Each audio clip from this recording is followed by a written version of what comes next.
Coming to you from the corner with the Whoa, whoa, radiator. whoa, whoa, whoa, whoa, whoa, whoa. That's my thing. Coming to you from the work desk, it's Mr. JWags with the New to Sumo podcast. Start the show. New to sumo, here we go. Let's start the show. We did not make that ourselves. That was very much Yes. AI.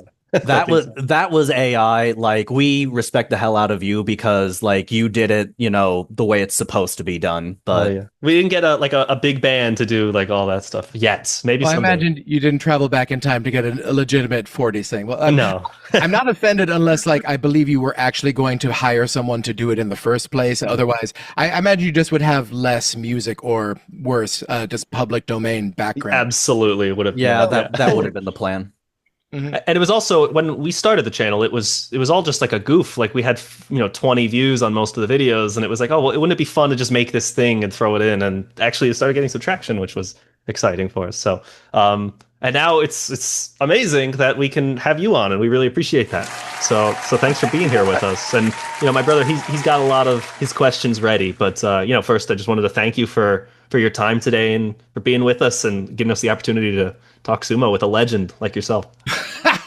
Well, thank you for saying so for a guy who has like 3,000 subscribers right now. But Still a I legend. think I've just been doing it for. I just did it. I didn't do it first. I think I was just one of the first, maybe 5 English language sumo YouTube channels. Because when I started, there was Jason, there was Grand Sumo Breakdown, and there was Chris Sumo, but he had a different name back then. Yeah, so I just realized that there was no one sort of filling its own sort of niche that I got. There was like a me-sized hole in it. But now on YouTube, there's just so many sumo channels right now.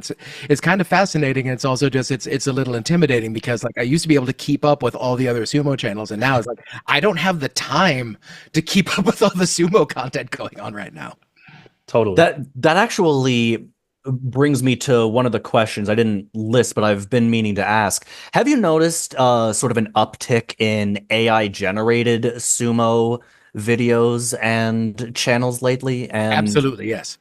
do you think that those help or harm like the sort of sumo YouTube community, I mean, or is it maybe agnostic from our point I of view? think anything that gets more English language people involved in sumo helps everyone. Like a rising tide will lift all boats, and if we're all delivering free content, I don't see how that necessarily hurts.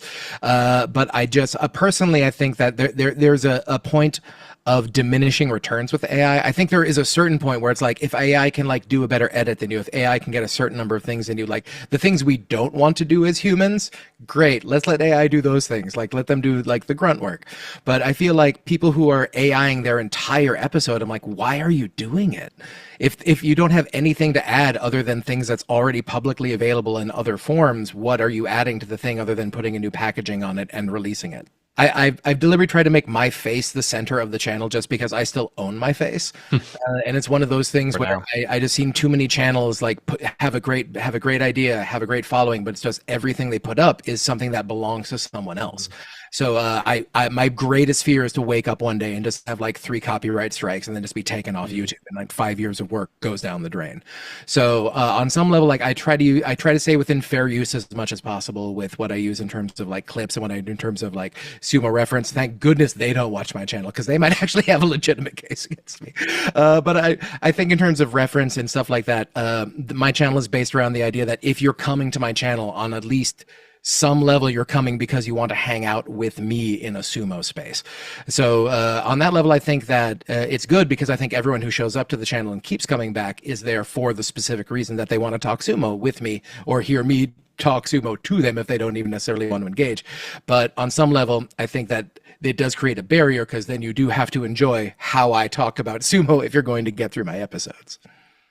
Well, let's talk about the sumo itself. So, how did you get started watching sumo? I mean, it really doesn't seem to be a common sport that I guess we Americans pick up. Like, unless you were born in Hawaii in the 80s and 90s, it's not the kind of sport that, your dad sits you down and, watches on a Sunday instead of football. Well, I am old enough to remember the Wide World of Sports on ABC, and I remember when Akebono got promoted. It was a huge thing in America for about a year that we had like the greatest Japanese wrestler is an American, because of course we have to take credit for everything. But it ended up being one of those things where like that sort of like buried sumo into my mind. But then once we got a little bit further into sort of the mid like 2010s, 20 teens, I started getting a little not fed up, but just sort of disillusioned with American football. And I mean, I grew up in California, and my parents are all from Buffalo, so I have like two coasts of like very hardcore football fandom in my family.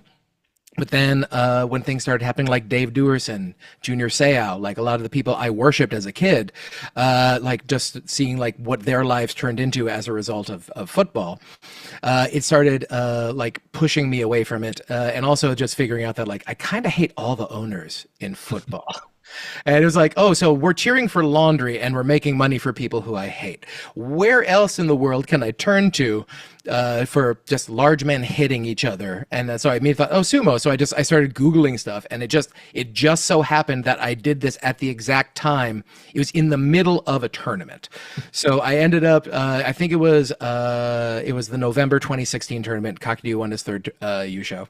And I just joined in halfway, and I just sort of like started getting fascinated with it. And I watched the whole thing up to there and like, oh, well, like, what's the big deal with this? Doesn't the bigger guy just always win? And then I just kept watching more and more, and I started figuring it out. And then about 4 years after that, I'm like, why can't I talk to anyone about this? Because none of my family or like in real life friends follow sumo, and the ones that do are because like I probably did like a theater contract with them at some point, and I made them watch sumo. uh, so I really created it for two reasons. I created it so I could start building an online community where I could talk to other people about sumo. And the other one is that my agent told me I needed more on-camera time to get better at my camera work. And if you notice from like my first video to now, I've gotten way better at framing myself, at lighting, at presenting myself on that. So as a professional actor and musician, one of the things I've had to deal with in the past 10 years is that I now have to not only be an actor, I also have to be a director, a lighting designer, a sound designer, a cinematographer. It all has to be done in-house by myself. So I wanted sort of an excuse to do that, and I was thinking of various things I could do a YouTube channel on, and sumo seemed to be the one where there was sort of a lane that was open. So I went into there, and then immediately COVID happened right after I dropped my first 5 episodes.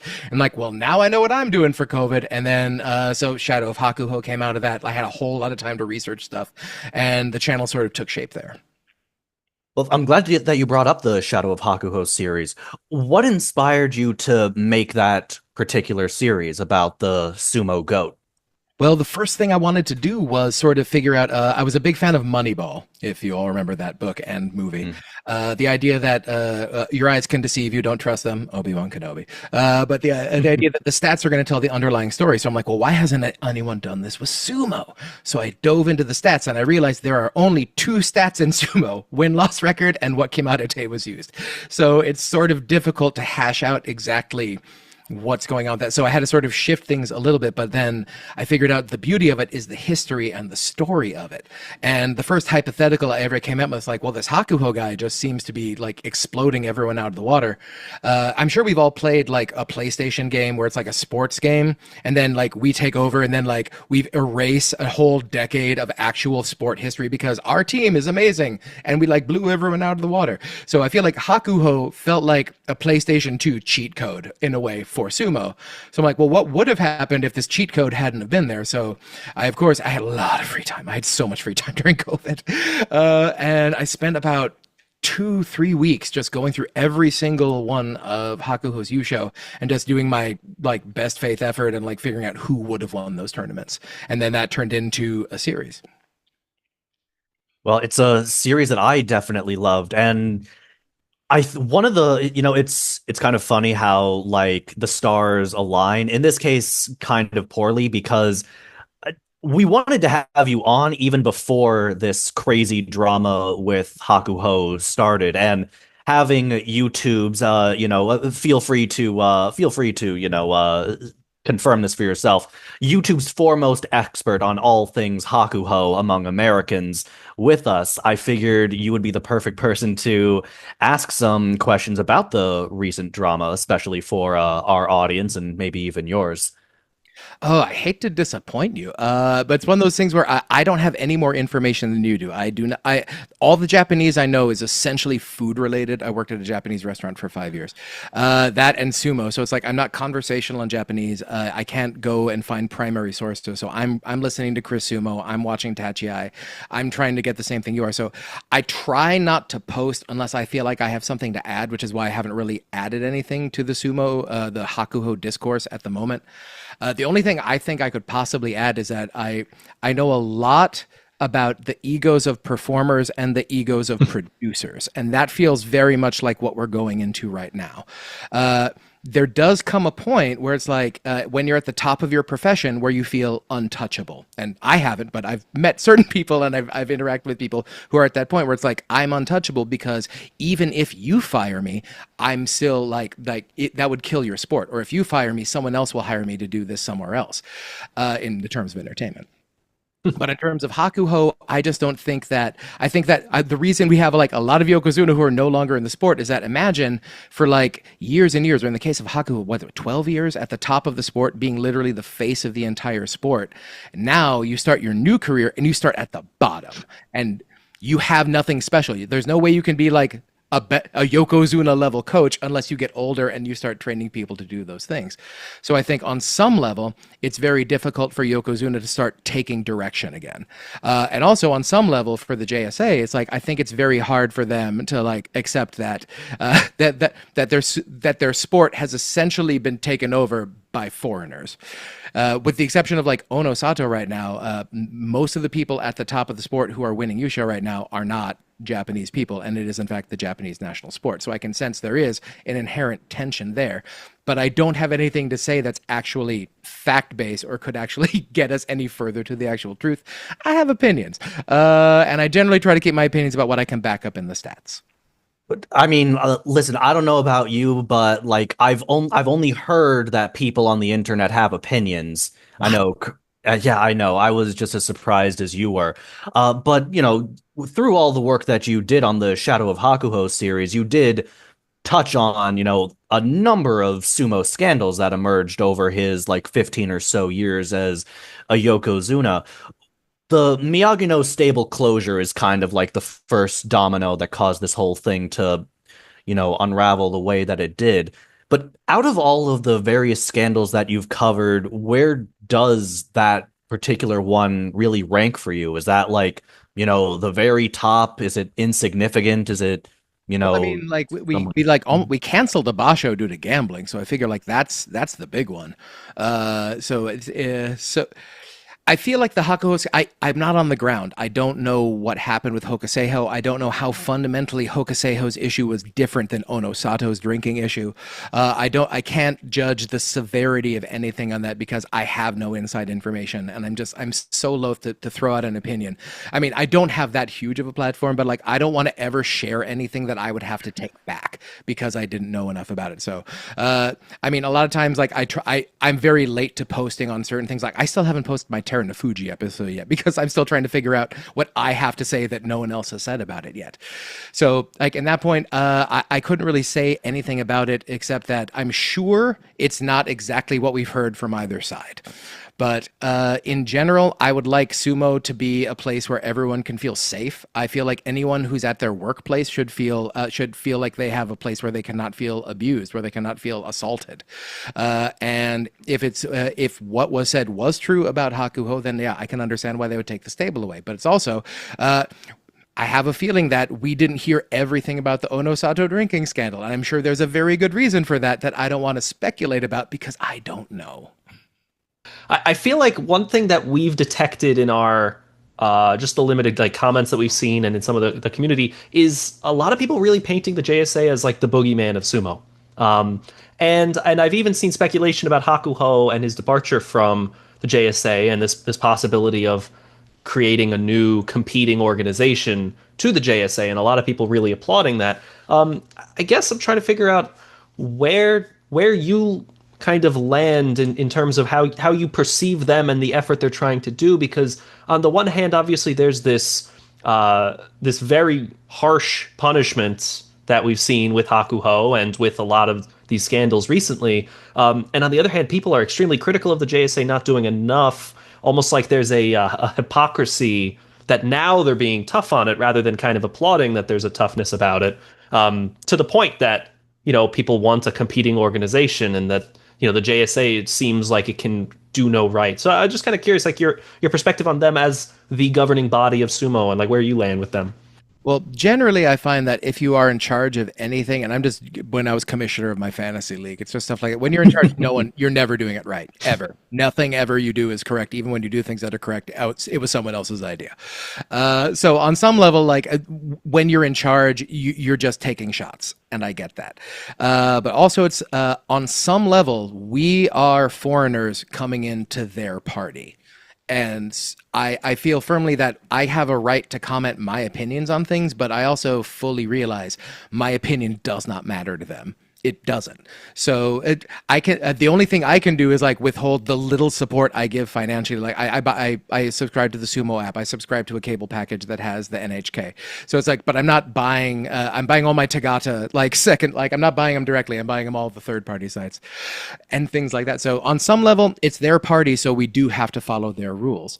In terms of Hakuho creating his own league, I mean, how many times in America have we tried to set up a separate NFL? Like at least 2 in my lifetime, and both times they didn't make it past the 3rd year. Like there's a lot of logistics that goes into building a sports league, and especially when you already have a sports league that is considered the top of, like, there has to be something utterly different. And I would love to have a sumo league where it's like everyone can come in, like no limit on foreigners. Everyone gets paid from the beginning. It's like, yes, but let me see your books. I come from the theater world, and I have a lot of people like, everyone deserves a living wage. I'm like, yes, but where does the money for that living wage come from? Yeah. So like, on some level, someone has to pay for it. Someone has to do the logistics. Someone has to get there. And I think Hakuho does have a sense of logistics. He has the Hakuho Cup, and he has a whole bunch of money, and he has a whole bunch of fame behind him. So he can always get a platform to promote the channel, or for promote his tournaments and promote his league. But ultimately, the question is, are people who are into sumo going to want to watch a separate thing that's not the thing they have been watching? And I don't know if that's going to necessarily be a thing yet. I mean, like, don't we have like 2 golf leagues right now? And it's like, it's not really helping anyone. It's just making a certain number of golfers very, very rich. That's understandable. I think, well, I guess it sort of ties into these touring sumo companies that we've seen, at least in the United States. We've been now to a couple of in-person sumo events by different organizations, and it was so exciting when we saw this. One of them was a one-day tournament by an organization called Club Sumo, and another one was this touring educational sort of sumo and sushi event run by Konishiki. And we saw both these events in person in different parts of the United States. And obviously, the United States is not the center of the world, but this is just one place outside of Japan where sumo's happening. And I just wonder if only these different organizations could come together and create something that really is designed as an alternative to JSA Sumo with maybe a different set of rules and things, something that just gives people another inroad to sumo. And by simply getting exposure to the sport, they might decide maybe that the league that they prefer is JSA, but at least having some understanding of the sport and exposure to it. That to me seems like something that's maybe a noble goal. But I'm curious, like if you've seen these kinds of small tournaments cropping up around you. Occasionally, like once every couple of years, like a sumo thing comes from New York. Unfortunately, like because of my work schedule, I tend to work nights and weekends, which tends to be when these things happen. So I haven't actually been able to see them in person. I feel like as the history of these in America tend to be, we get very excited about the exhibitions and then we forget about them. And then it's like the next time they come, oh, that's great. We had sushi. We had a great night out. But I don't think a great percentage of these people are tuning in to Grand Sumo afterwards and trying to figure out like how is Ura different than Hiradoumi? I think that takes it. You have to have a certain level of curiosity and like self-starting to get to the learning process on this.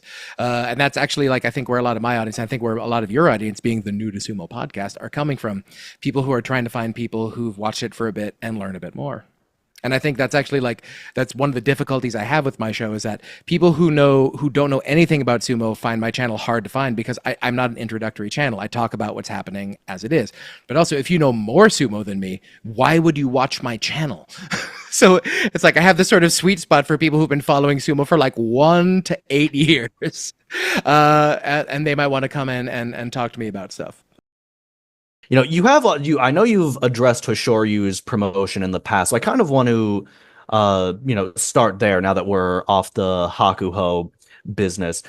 What is your with the benefit of hindsight, I guess, what are your feelings on Hoshoryu now? Do you think that he's where everyone, believes he should be, or is there still a lot of work to do?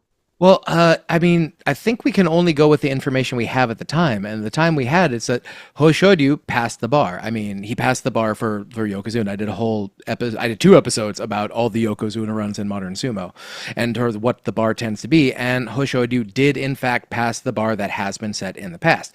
Of course, Takakeisho did the exact same thing in a slightly different manner, and he was not promoted. So, like in a way, that also helps me benefit that helps my idea that like I don't think there's necessarily an anti-Mongolian bias in sumo, because if there were, Takakeisho would have been a Yokozuna several times over, I think. I think Hoshoryu deserved it, and I think Hoshoryu also had excellent timing. I think where he was in the space right before Ono Sato really hit his peak, because I think really he's at a point right now where we're going to be seeing a lot of Ono Sato Yusho in the future.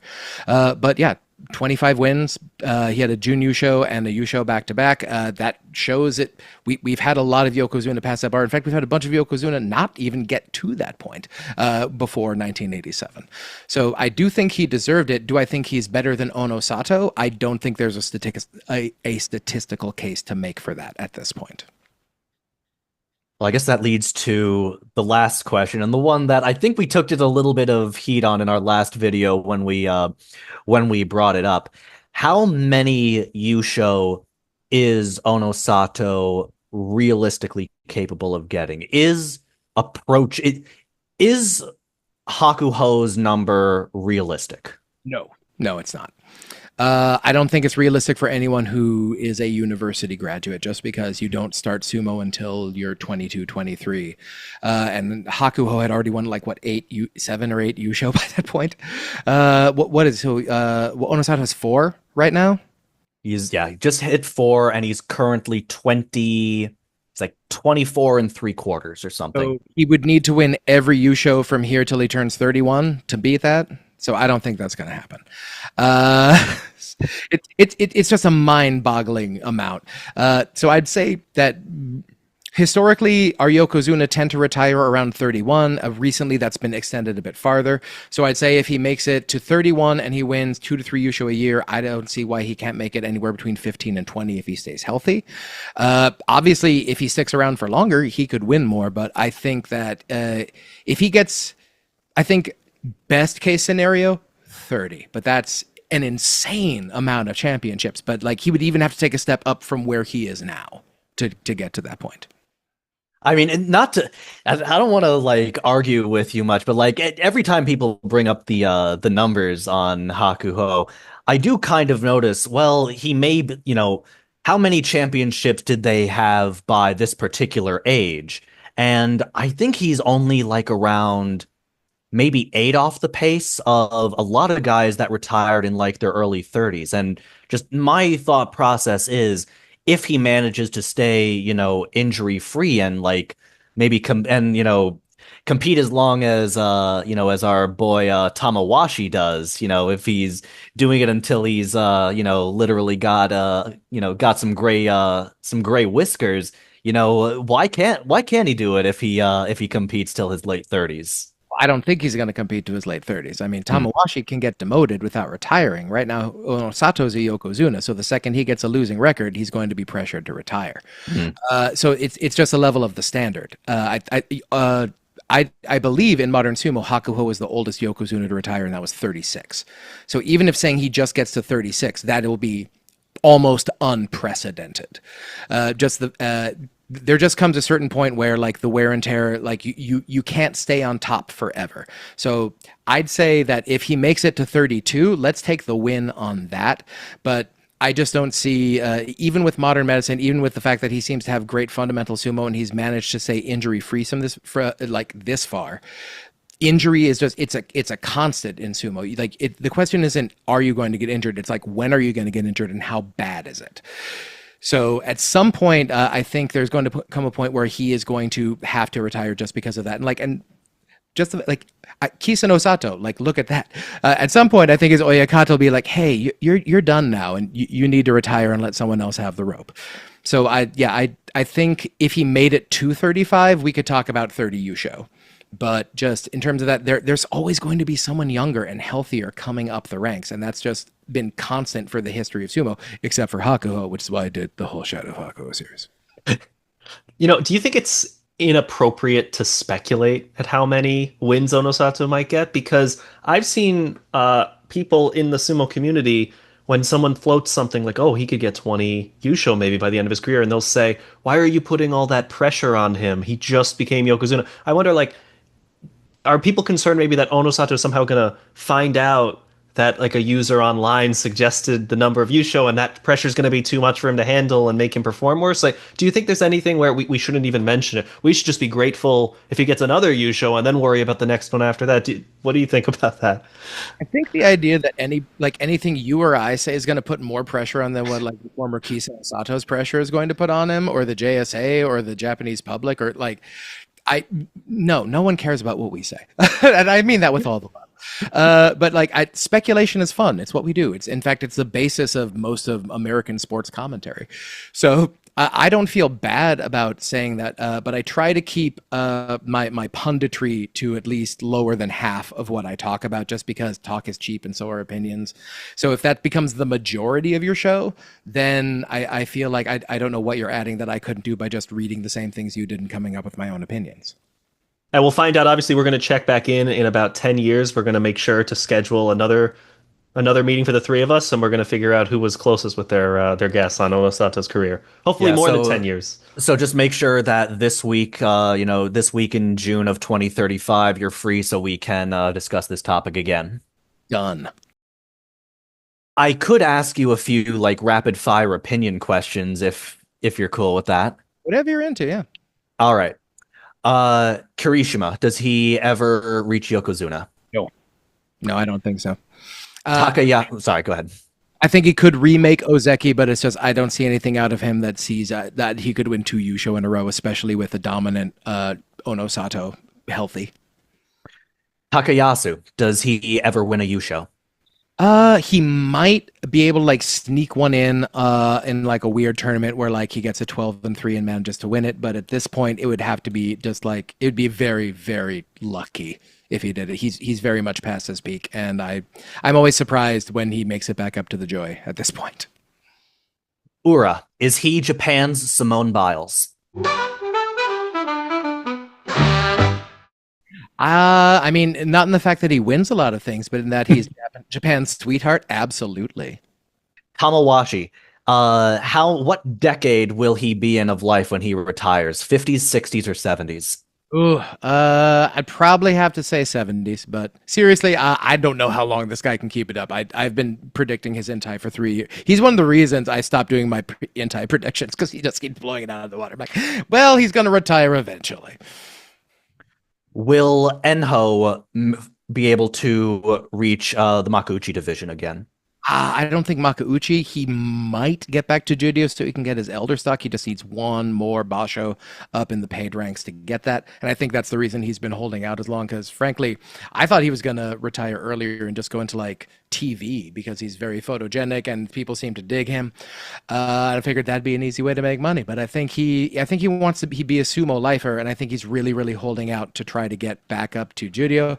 But unfortunately, I think there's a lot of really good Makushita like people coming up right now, like right at the top 10 in Makushita. That's very, very tough right now. So if he does make it up to Judio, like it's not going to be an easy thing, and I'm not sure he can do it. Asanoyama, what? Just question mark. Asanoyama.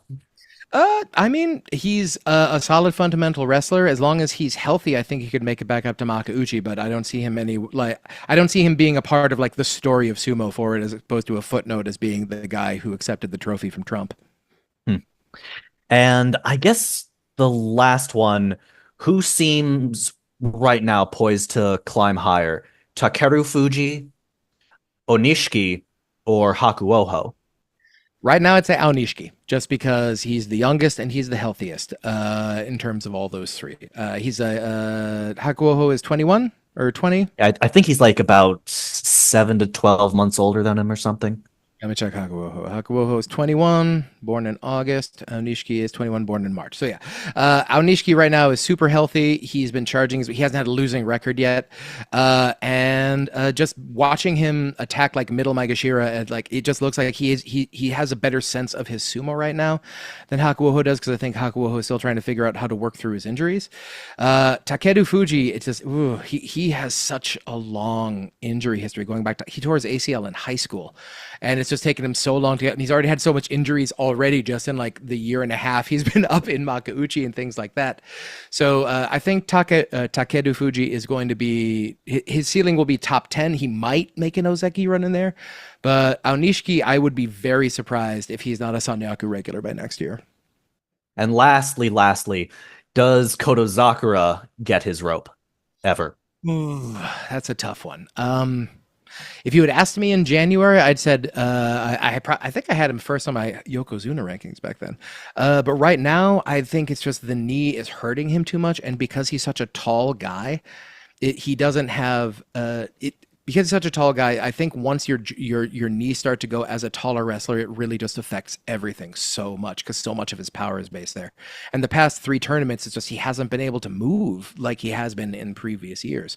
So unless we figure out a way to regrow cartilage, or we figure out something for him to really get back to the space he was in back when he was like making Ozeki and making that charge up, I just don't see him having the consistency to really really get up to Yokozuna. I mean, if he's, I think I've said this multiple times before, but if we had flipped two matches, we wouldn't have any Ozeki going into July right now. So right now, I think he's doing well enough to just hang out at Ozeki, and we'll see how long he can do that. And I'm hopeful he can do it for the rest of the year, but I don't think it's a guarantee. Do you do Kachi Clash, by the way, or any of the like kind of prediction games? I don't do the prediction games. I mean, I figured like I do my own prediction Right. episode, so I figured it'd be weird if I did that, and then like what I come in and like, well, you know what I'm gonna do. But I do actually. I read a bunch of fantasybasho.com. If you've never checked it out, they do a bunch of really excellent research. They have a who will be our next Yokozuna series that I've kept up with. I learned a lot about just the statistical aspects of it. And that's one of the other cool things I figured out, is that like a lot of other people are starting to dive into statistics the same way I have been. And it's a lot easier if other people do the work. And you can just roll in like, oh, that data set looks great. Let me look at that too. And on the sumo subreddits, I've met a lot of very cool people who are very willing to share their research and back and forth. So it's really helped me get through some of these episodes and try to figure out if there is a statistical taste to make for some of these things, or how much. It's really hard when, like I said, there are only really two statistics in sumo. Yeah, I know the main one that we tend to draw on would be wins per tournament averages is sometimes we can pull from. But I mean, even then, I was wondering, like, maybe the sport could benefit from, you know, how with baseball in the United States, like the stats can get so crazy. Like, I'm wondering if there's a way to get expected weighted Yorikiri average, like something like that for wrestlers. Wins per pound. That'd be a tough one. I mean, I think there is a way to do it, but I just don't know how predictive that would be in terms of baseball, because baseball is a very specific sport where you can literally divide up every part of the sport individual. Like the pitcher delivers to the catcher, and if the catcher catches it or if it hits it, you're going to a separate segment of the field. You can chart it out that way. But like for that reason, you can get a good baseball video game because you can check that out. But like I don't think there can be a good sumo video game, because so much of it's just about the feel of the wrestlers, and like I'm never going to feel what it's like to be up against Hakuho and know how like the weight shift works, how the footwork works. I don't know how you would even try to get that into a gameplay and like a gamepad. It's such a full body experience. So I think so much of sumo is you have to trust your eyes on some level, but on the other level, if someone keeps winning, even if they keep winning ugly or in a way you don't like, you have to respect the fact that they do keep winning. Oh, there is a sumo video game. It's called Street Fighter. You can play as a guy called E Honda. Well, yes, but the pusher thruster, even though clearly his body is clearly built for more Yotsu sumo. Honestly, I think that if we want to get American audiences into sumo, what we need is like an EA Madden JSA sumo, basically. That would be the way. I would play that constantly if I could. Again, like what's the gameplay mechanic? Right. Honestly, I think that the easiest way to get people involved is to make them gamble on it. But at that point, like, I'm not sure how well I agree with that. That would not go over well in Japan, I know.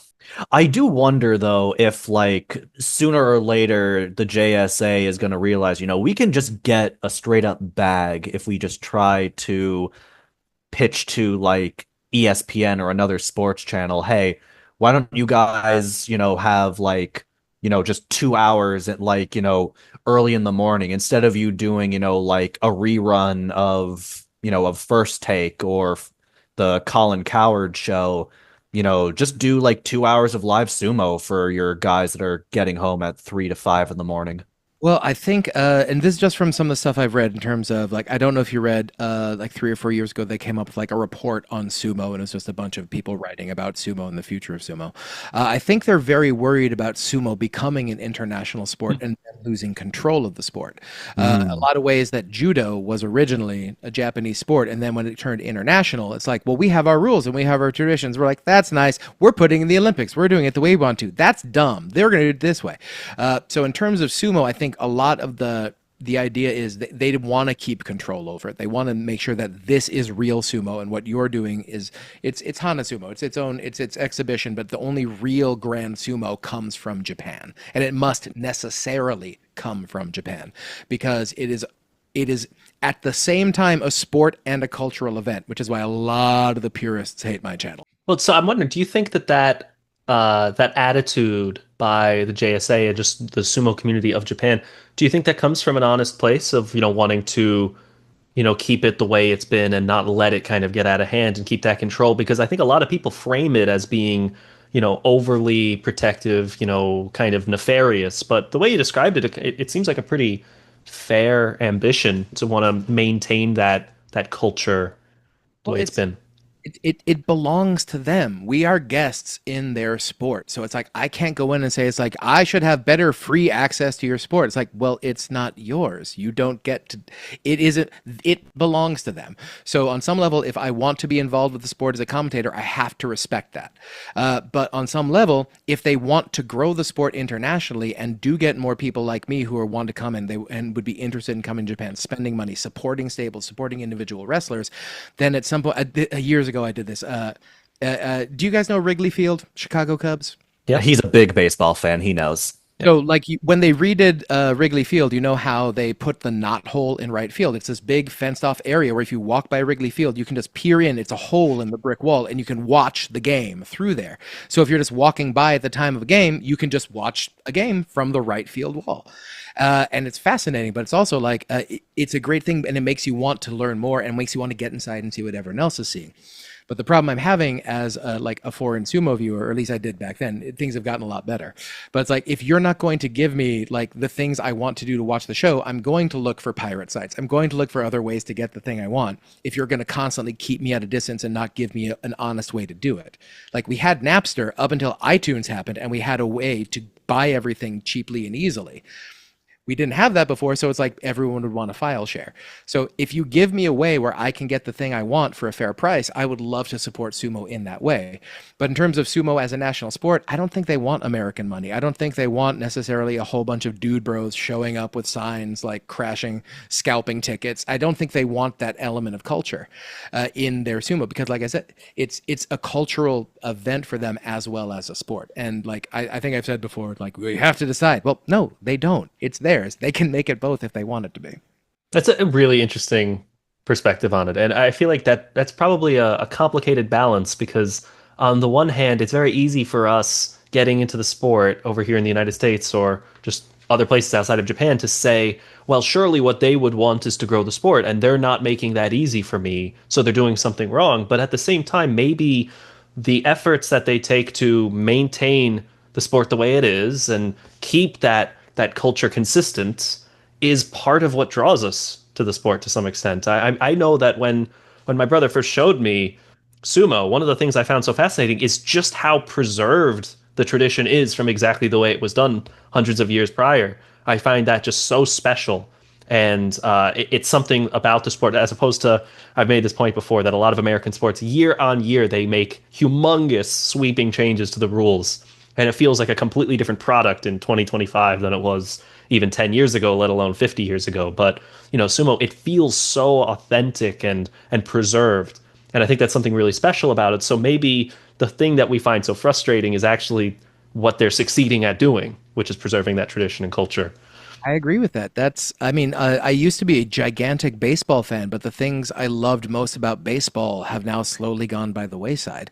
And in part because of Moneyball and just the fact that like now we've statisticized it into like the most minute elements of gameplay. But my favorite thing in baseball used to be watching two pitchers pitch shutouts against each other. You don't see that anymore. You can't because everyone throws 100 miles an hour. No one gets past the sixth inning. Everyone's hitting home runs or striking out, and it's just not fun to watch anymore. It's like, do we want an American sumo league? Do we want to see like professional wrestling vibes in a dojo? I mean, I don't think I do. I've seen amateur sumo things, and I've seen even amateur sumo things in Japan, and I see like the high school kids getting super psyched about it, and then like, oh, but I have to be calm. I have to have the hinkaku, and it's like, all right, you're catching yourself, and like part of it, like you said, is the pageantry, and part of it is the cultural aspect of it, and I do enjoy that, but. I think everyone has an idea of like, but it'd be just a little bit better if you did this one thing I really wanted you to do because I'd like it. Although I must say, you said you don't want it to turn into professional wrestling. I would love to see Abi chokeslam Ura out of the dojo. That would be incredible. I mean, I think there are a bunch of wrestlers who would thrive in an American sumo setting, but I think in general, you turn off more fans than you gained. And the fans you might get by having a more brutal sumo or something like that aren't necessarily fans I'd want to engage with. I mean, I'm very lucky. I think I have the best comments channel, like the best comment section on YouTube. The vibes are immaculate over there. The worst I tend to get is someone's like, hey, you have an annoying voice. I'm like, I live with it. I know what my voice is. I've generally found that I think like sumo YouTube to like in contrast to like a lot of other YouTube spheres like seems to be just a little bit more like hyped to just have more people there. Like guys tend to just be more like hyped than angry, than fans of other sports and things do. I mean, yes and no. Like I have been around long enough where I have gotten my share of online hate. I wish I could send you to Jason's old channel before it got struck because, like, if you just look at the episodes that I commentated versus Jason, 95% beautiful people saying you're doing great. Here's some helpful hints about your audio, but some of them are just like, delete the channel, Jason. This isn't what I want. I do fundamentally realize my show is a slice of a slice of a slice. You have to be into sumo. You have to understand sumo on a basic level, and you have to be okay with me singing stupid sumo songs. That's always going to be a part of my show. Speaking of stupid sumo songs, I think that is a wrap for this episode. Is there anything you want to plug before we go? Well, I'm teaching at Second City, New York, so check out secondcity.com/New York if you want to check out what we're doing there. And also, my partner and I have written a folk musical called Sarah and the Seed. So if you check out sarahandtheseed.com, that's Sarah and theseed.com, you can check out what we're doing there. And if you're interested, follow what we're doing with that. Thank you so much for being on with us today, Mr. JWags. It was awesome. This was so much fun. Thanks for having me. I'd love to come back sometime. We'll talk about what's going on when Ono Sato wins his 10th championship. Absolutely. We'd love to have you on again. And yeah, we really appreciate you just joining us for it. It's such a pleasure just learning about your sumo experience, your life outside of sumo. It's really interesting too. And yeah, we'd definitely love to do a collab again sometime real soon. That'd be awesome. Fun. Hear the thump of victory won. Join the ranks, let's start the show. New to sumo, here we go.